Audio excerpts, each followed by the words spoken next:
Afternoon, how you doing? My name is Rodney Walters. I am the Cowardly Comic coming at you here from Florida. So got some, stories here I'd like to share with you. Now, first one you can see the word back here in case anybody can't read. I'll say it for you. It's Dystychiphobia. That's the excessive morbid fear of having an accident. So let me tell you, that is all me. I think they created that word for me. I don't know. I'm just saying. And it started out young. And mind you, this thing is not something that's like hereditary or anything like that. It's usually from experiences where people have put your life in danger or in peril and you feared for your life. And that would be my dad. So when we were younger, my dad was like notorious for hitting curbs when we were driving. You can ask anybody, my sisters, my mom, all of them. He'd be like, boom, boom, like just hit him, like when you go up and down on them when you're driving. Now, mind you, that's not such a bad thing, but at that time we lived in Germany. And so a lot of, we would live in these little German villages where a lot of the time their streets were still like cobblestone looking streets and they had these big ass curbs. So, and I'm talking about these curbs were big. Like if you were a bug and you wanted to commit suicide, you could just jump off this curb, boom, that's it for you. Your life is over. But anyway, so my dad would drive and he had a bad habit of hitting these curbs. And we'd be driving, like the furthest drive that I hated the most was when we were driving to church. And because that was longer and there was more opportunity for curb hittage at that point. So we're like driving and I deemed myself the curb crier. So if you don't know what that is, think of like back in the days when there was the town crier and they would scream like when something was happening, like the British are coming, something like that. But me, it was like, don't hit the curb. So my job would be to sit there in the van and I'd have my face plastered against the window, just like this, and looking down at the ground the whole time, just watching as we get closer to the curb, and we're driving. So we'd be on our way to church and I'd sit there in the back and I'd be sitting there with my hands up against the window, usually on the other side because that's the side closest to the curb. And I'm sitting there watching.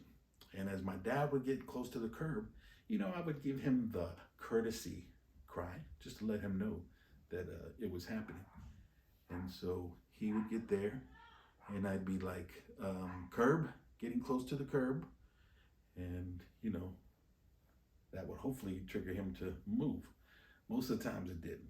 So that means he's getting closer. So by then I got to kick it up a notch or two. So then I'm like, you're getting close to the curb, Dad, closer. And I know he heard me because he would give me like that stink eye look out the side, like, he want to say, shut up, kid. But we had people in the car that we were giving a ride to church. So you can't tell your kid to shut up in front of church people like that. So then all of a sudden it's like, we're like, seemed like this far away from the curb. But I'm sure if you actually got out and measured it was further, but it looked close from the window. So then I'd be like, we're gonna hit the curb. And then at that point it'd be like, boom, boom. And I'm like, my forehead hits up against the glass and stuff. And I swear sometimes I think my dad did that on purpose. Like maybe hoping my anxiety would kick in and I'd like pass out or whatever from the stress of it all. And then he'd look back at me and he'd be like, would you shut up? And like, the people in the car would be like, well, that's not nice to tell to your son. But hey, that's just what I had to deal with, Dystychiphobia.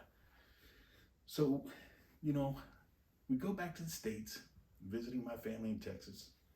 And I'm hanging out with my Uncle Tony and my Aunt Margie.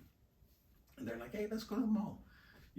Back then in the 70s, mall was cool, big old thing, let's go to the mall, eat in the food court, all that stuff. So we go to the mall, have a good time, and we're all in his car there. I can't remember what type of car it was, but it was a two-door car.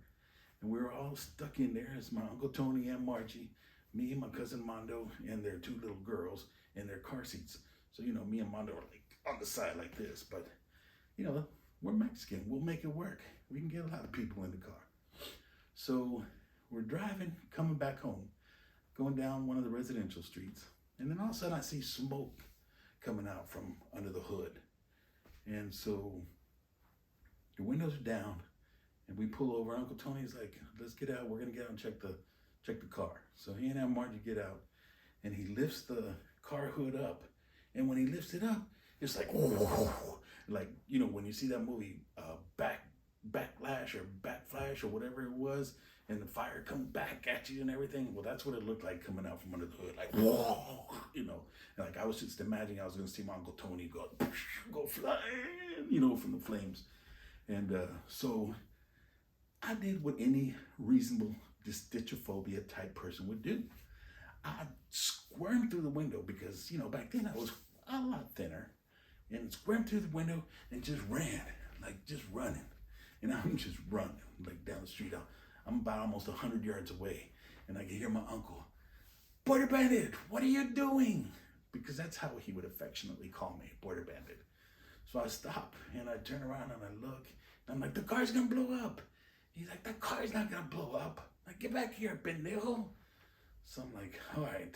So I'm like walking back to the car, but mind you, I'm doing it slowly because I'm giving it some time just in case it does blow. I'm still out of the blast range, mind you. So I get back to the car, and he's like, what are you doing? I was like, I saw the fire. I thought the car was gonna blow up. And he's like, so you ran and left the kids there? And then he just shook his head, like walked off, and I'm like, well, they're not my kids, you know. It's like, what am I supposed to do? Dystychiphobia. So fast forward to like 1984. At this time, I'm in the military. I'm like police officer, law enforcement. And I've had some good training, you know, combat training, tactics on subduing people, air-based ground defense training and all that. So, you know, like G.I. Joe. And so in my job, I met this girl, and I'm like, hey, let me ask her out for a date one day. So I asked her out. I said, Linda, hey, you want to go out? She was like, yeah, sure. So we go out. So she's picking me up because she's got the car. I didn't have a car at the time. And so, you know, I'm in the dorm, it's date day, and I'm like getting ready, trying to look like Rico Suave. Hi. And then, you know, I got a full head of hair, mustache, all shaved, nice and trim. So I go downstairs and I'm like waiting on her, you know, just standing out there. And I see this car coming, and it's a Ford Pinto. I haven't seen one of those forever. I'm like, who in their right mind is driving a Ford Pinto? Don't they know that those cars explode?